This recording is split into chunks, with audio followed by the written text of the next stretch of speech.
Yeni Arifepiya lüğəti çap prosesindədir. Yəni Dilçiliyin Institutu bəyan edib ki, lüğət hazırlanıb və çap olunacaq. Amma onun son müzakirələrində mən iştirak eləmişəm, amma o qaydaların necə yaranmağından xəbərsizəm.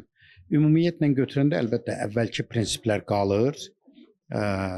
Yəni sözlərin deyilişinin yazılışı arasında fərqlər, fonetik prinsip, Azərbaycan dili Arifepiyasının son çapı 1982-ci ildə olub, indi növbəti dəfə bu çap olunur və fərqlər var. Yəni mənim iştirak elədiyim müzakirələrdə bəzi sözlərin deyilişində, tələffüzündə dəyişmələr var. Məsələn, bu müəllim sözü ilə bağlıdır. Əvvəl biz müəllim deyirdik, muavin deyirdik. İndi bunlar tələb olunur ki, yazıldığı kimi deyilsin. Yəni muavin, müəllim və s.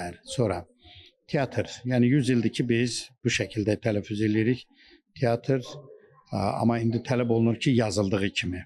Yəni teatr şəklində deyilsin. Belə bu cür deməli düzəlişlər var.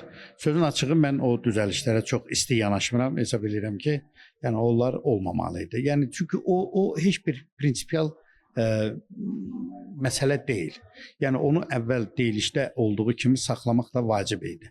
İndi buna digər müəllimlər, xüsusən orta məktəb müəllimləri uzun illər bu şəkildə öyrədilib. İndi bunun dəyişməyi nə ilə əsaslandırılır?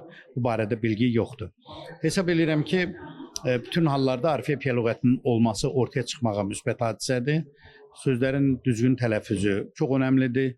İndi şifahi net geniş tətbiq sahəsi tapıb YouTube kanalları, nə bilim saytlar, multimedia platformaları, bunların hamısında şifahi net deməli çox genişliyindən işlənir.